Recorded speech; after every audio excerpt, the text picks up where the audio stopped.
Des défenses du consommateur, nettoyage du filtre à particules sur une espace Renault, espace 5. Rectifié, espace 4. Version de gamme initiale. Alors ici on a un taux de grammage d'à peu près 20. Rien d'extraordinaire, on est dans la marge du milieu. L'objectif, traiter le filtre à particules qui ont tracé des conséquences et des suites d'un client, comme nous l'a dit la dame, qui a tendance à faire les bouchons, l'autoroute, mais des bouchons, donc ça revient au même que faire des trajets en ville. L'objectif, déjà, tirer les bons conseils et surtout, traiter le filtre de sorte à dégorger la suite, simplement.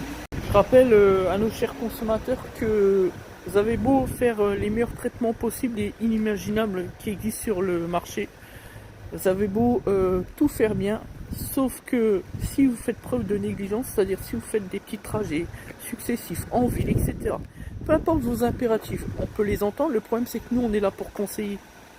Donc à la fin on en revient toujours à la même chose. Si vous n'avez pas la bonne utilisation par rapport à un moteur diesel équipé de dispositifs anti-pollution, comme c'est le cas depuis 2002, depuis aujourd'hui plus de 20 ans, eh bien vous serez toujours embêté par ces problèmes d'encrassement. Et à ce moment-là, attention, il y en a certains qui pourront effectivement dire que les moteurs d'aujourd'hui c'est plus fiable, c'est de la merde, c'est cela. Alors qu'en réalité, le problème c'est pas les constructeurs automobiles, le problème c'est vous, chers clients, chers consommateurs, qui n'utilisez pas correctement votre véhicule par rapport à ce qu'il est.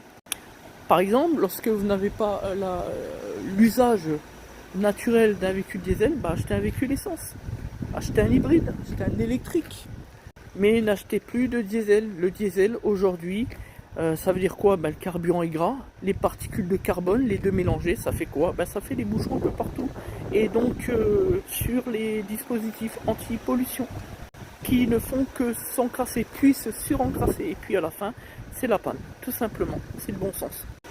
Le problème c'est que les solutions intermédiaires de dépollution comme les nôtres, dont on est spécialisé ici, secteur Grand Est, ça peut fonctionner sur un même véhicule une fois, deux fois, puis la troisième fois ça peut ne plus fonctionner. Pourquoi?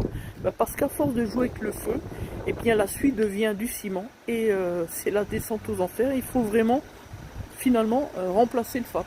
Et là, c'est la douche froide, niveau financier, évidemment. Niveau pécuniaire, comme on dit en droit.